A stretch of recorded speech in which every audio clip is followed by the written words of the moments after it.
So hi! Welcome and welcome back to my YouTube channel, and for today's tutorial, ituturo ko sa inyo kung paano nga ba mag-send ng document sa ating WhatsApp account.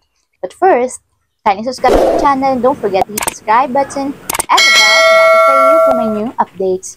And if you want to learn more, just keep on watching and let's start. So ayan guys, for today's video, i-open lang natin ang ating WhatsApp account or yung ating WhatsApp. And dito guys, pagka-open, pumili lang kayo ng isang conversation na kung saan gusto nyo mag-send ng documents. So, open nyo lang yung conversation. And pagka-open guys, itap nyo lang yung file button na nandito sa my type message. So, tap nyo lang. And ayan guys, piliin nyo lang dito yung document. So, tap nyo lang yung document.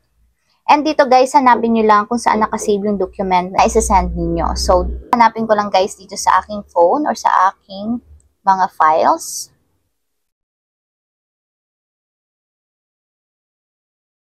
So, ayan, confirm nyo lang guys kung ito yung pinakang isa-send nyo na document. So, tap nyo lang yung send. And ayan guys, kung makikita nyo, nag-send na yung aking file or yung document dito sa aking WhatsApp. So, ayun lang guys, ganun lang kasimple kung paano nga ba mag-send ng mga documents sa ating WhatsApp. If you have a question, kindly comment down below and don't forget to hit the subscribe button and the bell to notify you for new updates. And thank you for watching! Living life, every day, late at night, not okay.